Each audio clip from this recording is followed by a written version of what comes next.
This is one of the most innovative men that I've ever met in my entire life. This is Stephen Hercy, and what he teaches is strength training specialized for women. He also works with men too, but specialized for women, and he taught me how to use ergonomic strength training in the gym. I'm in shape so that I can survive all the shenanigans that go on. You look great.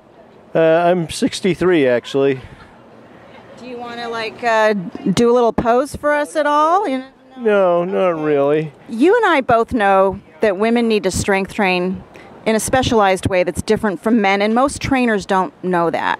Do you want to just take a couple minutes and talk about what it is to get out of your mind and into your body in the gym? It's my passion, so in a sense. What happens is that because women are run by their emotions, that when they have a drop in physical body strength, they become subject to their emotions. Or they actually can go up in their mind or their head like a guy and be very rigid and unflexible. In other words, once they go in their head or they come to a conclusion, you can't move them. They're inflexible, and it affects their relationships, even in their business relationship. So we're talking about rumination too. Like, women get stuck in their mind from work, from problems, from family issues, and women's brains are actually different than men's brains. That keeps them often actually these days stuck in their head. It's simply a known fact that that thinking process stays on 24 hours a day.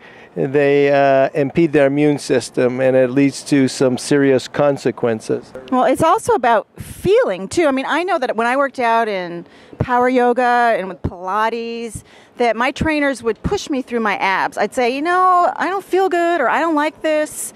And they'd say, well, it's just because your muscles are weak, keep going, keep going, keep going. And that's not the truth at all. It had to do with the angle that I was working out with, and the way that they had no sense of ergonomics necessarily in certain exercises. So that created bad feelings and pain.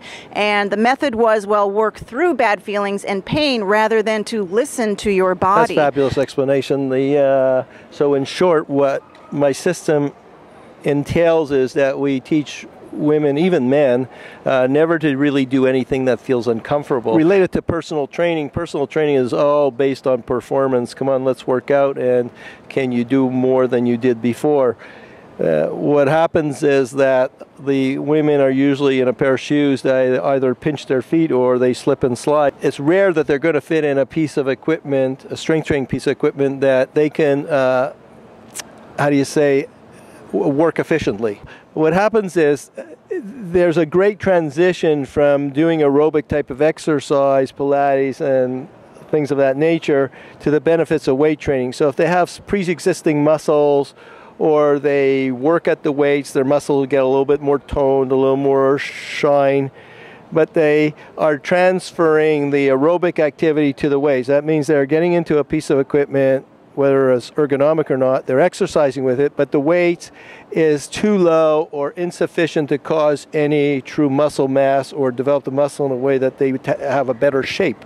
It's not that they don't work out, but they don't know what's really missing. They don't know the synergistic muscles that can make them look more fabulous. So one of the things that Stephen does with the ergonomics and the training, you have the experience of feeling comfortable with every single exercise. And not only that, but it's maximized so that you are working super efficiently.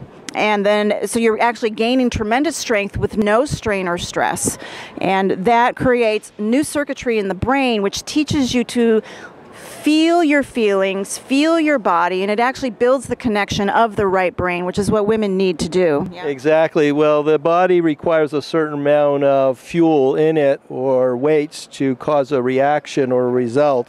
And if the weight is too low, then as you age and the hormones change, your body starts to lose the muscles you once had, and it's replaced mainly by fat. Most of the time, I won't mention the gym, but when I see personal trainers, 9 out of 10 of them are making the person's posture worse. And I'm trying to educate women that there is a better choice and a better method of taking care of their body. Another thing I want to say is that when a person hires a personal trainer, they don't know they need like about 800 hours to turn their body around or change it. So if you went with a trainer like 3 times a week for 6 months, that's only 72 hours of training. And most of the training is diluted with stretching, aerobics. The gym has become diluted where you don't really get the true building process. You get diluted like walking lunges, core exercises, or trying to do an arm curl standing on one foot. So, you know, if you're not a professional or you don't really know your craft, I can't say that the person that walks in is totally at fault, but they don't really research a personal trainer like they would a plastic surgeon. Well, thank you for interviewing me today. You're welcome. We'll have another segment. So for those women or men that call up and are irritated because they don't understand what we're really trying to tell them, that we might have a second segment so they can ask me clarifying questions. Well, one of the things, too, is people need to see photos of themselves. You don't know what you look like till you see a photo of yourself, and then you're like, oh, my God. That's what happened to me. Okay. Okay. It was great. Ciao. Thank you.